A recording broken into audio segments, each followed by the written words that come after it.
예수님께서 안식일에 회당에서 가르치고 계셨습니다.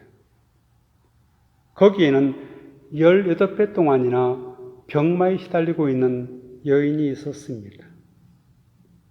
그녀는 허리가 굽어 몸을 조금도 펼 수 없었습니다. 예수님께서 그 여인을 보시고 가까이 불러 말씀하셨습니다. 여자야, 네가 병에서 해방되었다. 그리고는 예수님께서 그 여인에게 손을 얹으셨습니다. 그러자 여인은 허리를 쭉 펴고 일어서서 하나님께 영광을 돌렸습니다. 이 장면을 지켜본 회당장은 이런 반응을 보였습니다.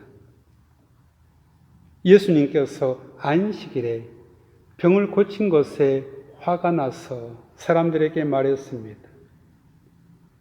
자기가 책임자로 있는 회당 예배에서 용납될 수 없는 일이 벌어졌기 때문입니다. 오늘 본문이 전하려는 메시지의 핵심은 예수님께서 안식일에 등 굽은 여인을 고치신 사건에 관한 관점이 서로 충돌하고 있다는 사실입니다.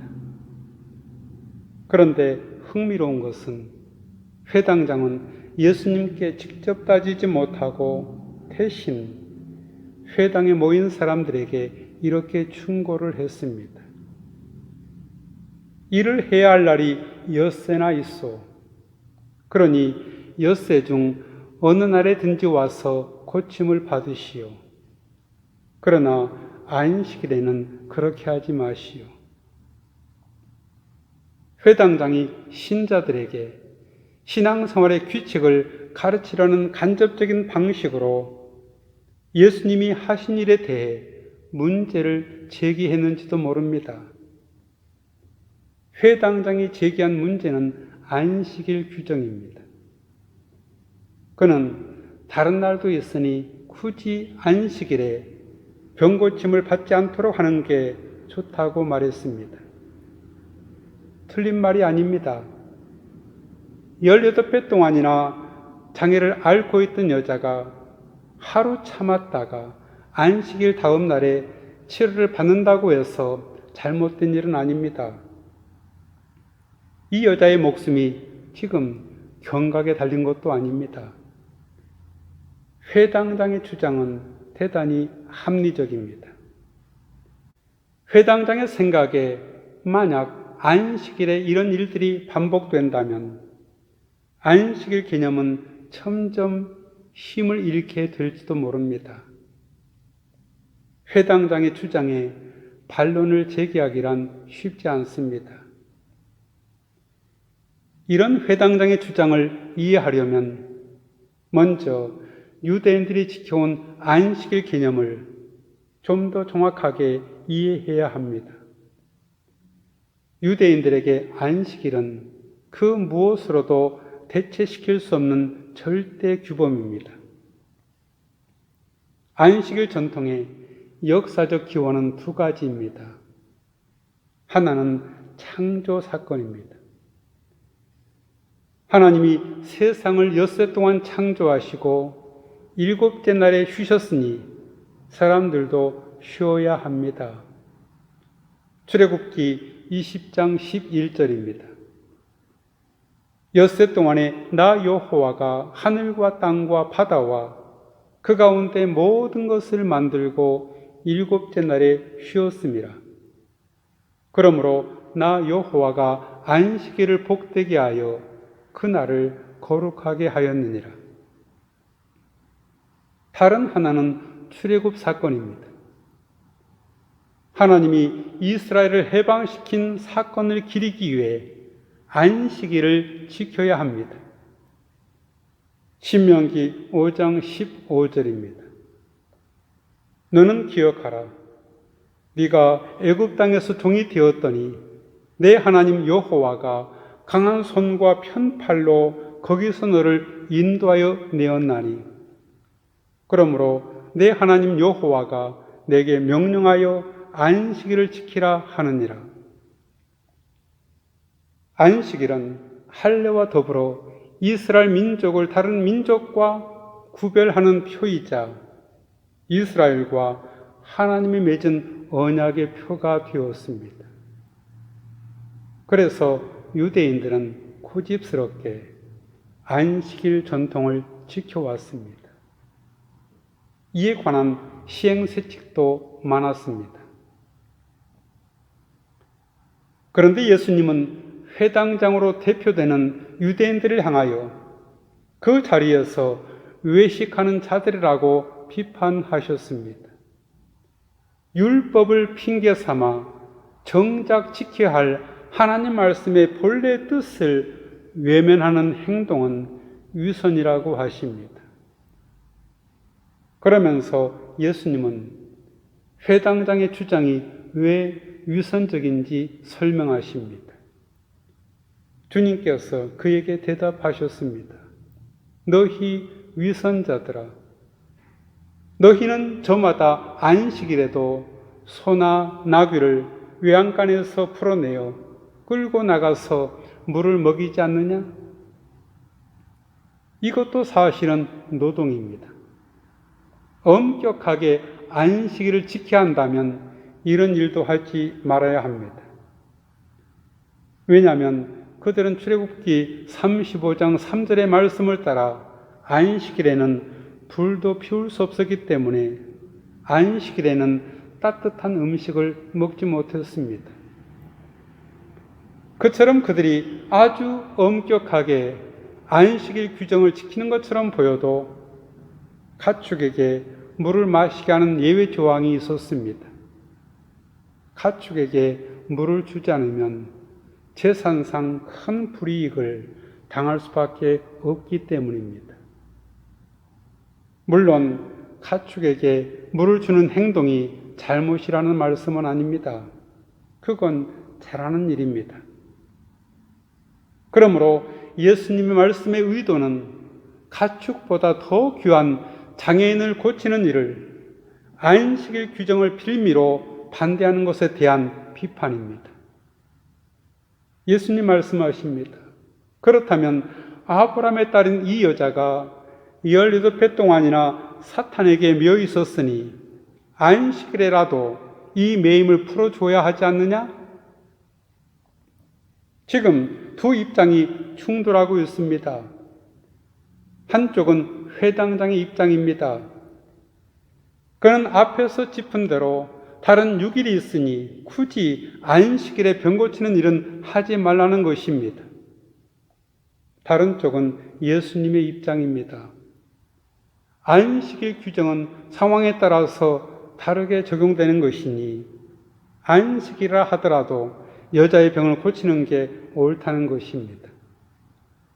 한쪽은 가능한 법을 지키자는 것이고 다른 한쪽은 법보다 인간 구원이 우선한다는 것입니다. 본문에서 우리는 종교 전통과 인간의 삶에 대한 예수님의 고유한 생각을 배울 수 있습니다. 이는 안식일의 본질에 대한 근본적인 질문입니다. 안식일 규정의 핵심은 말 그대로 안식입니다. 안식은 쉼입니다. 그런데 정작 쉼이 필요한 사람들은 일상에서 쉼이 없는 사람들입니다. 당시 지주나 귀족들은 평소에 노동하지 않기 때문에 쉼이 필요 없습니다. 그러나 평범한 농부, 소상공인, 특히 소작농이나 종들은 1년 내내 쉴 수 없습니다. 안식일 규정을 강제해야만 그나마 일주일에 하루만이라도 쉴 수 있습니다. 안식일에는 지주나 소작인이나 자유인이나 종이나 가리지 않고 똑같이 일하지 말아야 합니다. 심지어 가축도 쉬어야 합니다. 일주일에 하루만이라도 안식일을 통하여 완전히 평등한 세상이 실현되는 것입니다. 안식일에 유대인들은 회당에 모였습니다. 그들은 거기서 시편을 노래하고 기도하고 성경을 읽고 설교를 들었습니다. 그들은 하나님의 창조주라는 사실과 하나님이 그들을 애굽 땅에서 해방하셨다라는 사실을 소리 높여 외쳤습니다. 무슨 말인가요? 안식일은 나 혹은 우리가 누구인지를 확인해 주는 날입니다. 다른 날은 인간이 만든 억압적인 구조에 붙들려 삽니다. 직장에 다녀야 하고 돈도 벌어야 합니다. 보통날의 세상에서 우리는 직장 상사와 직원 사이에 나타나는 차별을 절감합니다. 경쟁도 피할 수 없습니다. 거기에서는 내가 누구인지 확인되지 않습니다. 선생과 학생으로, 의사와 환자로, 고용주와 고용인으로, 남편과 아내 등등으로 자기를 확인할 뿐입니다. 그러나 그게 실제 자기가 아닙니다. 그러나 안식일 앞에서는 우리 모두 하나님의 피조물일 뿐입니다. 그게 실제의 자기입니다. 안식일 개념은 구약 성경의 두 사건에 기원합니다. 창조 사건과 출애굽 사건입니다. 이 두 사건은 깊은 연관이 있습니다. 창조 사건에서 인간은 하나님의 형상으로 지음받은 피조물입니다. 출애굽 사건에서 하나님께서 인간을 해방시키셨습니다. 그러므로 하나님의 피조물이란 말은 해방된 존재라는 뜻입니다. 그래서 예수님은 18회 동안 허를 펴지 못한 여인에게 여자야, 너는 병에서 풀려났다고 말씀하셨습니다. 이 여자는 곧 건강을 회복했습니다. 이 선포는 안식일의 본질과 정확히 들어맞습니다. 또 다른 논점은 이 여인의 치료를 하루 늦출 수 없었느냐입니다. 이미 18배 동안 어려움을 겪었는데 하루 참지 못할 일도 없습니다. 일리가 있습니다. 그렇다면 왜 예수님은 하루를 기다리지 않으셨을까요? 그것은 해방되어야 할 인간에 대한 연민입니다. 예수님은 회당에서 설교하시면서 한쪽 구석에 쭈그리고 앉아있는 그 여인을 보셨습니다. 다른 사람들은 익숙한 풍경이라서 그냥 지나쳤을지 모르나 예수님은 그녀에게 아주 특별한 연민을 느끼셨습니다. 하루를 기다릴 여유가 없었습니다. 마음의 저 깊은 곳이 뜨거운 사람은 조급할 수밖에 없습니다. 계산에 철저한 냉수적인 사람은 예수님의 이런 마음을 헤아릴 수 없습니다. 연민은 하나님의 속성입니다. 예수님께서 이렇게 말씀하시자 예수님을 반대하던 사람들이 모두 부끄러워했습니다. 반면에 다른 사람들은 모두 예수님께서 행하신 모든 영광스러운 일을 보고 기뻐했습니다. 같이 기도하겠습니다. 연민의 주님, 저희를 불쌍히 여겨 주옵소서. 예수님의 이름으로 기도하옵나이다. 아멘.